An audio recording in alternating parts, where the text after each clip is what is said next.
కవినై కవితనై భార్యనై భర్తనై కవినై కవితనై భార్యనై భర్తనై మల్లెల దారిలో మంచు ఎడారిలో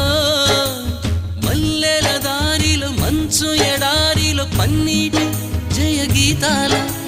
కన్నీటి జలపాతాల నాతో నేను అనుగమిస్తూ నాతో నేనే రమిస్తూ ఒంటరినై అనవరతం కంటున్నాను నిరంతరం కలల్ని కథల్ని మాటల్ని పాటల్ని రంగుల్ని రంగవల్లుల్ని కావ్య కన్యల్ని ఆడపిల్లల్ని జగమంత కుటుంబం నాది ఏకాకి జీవితం నాది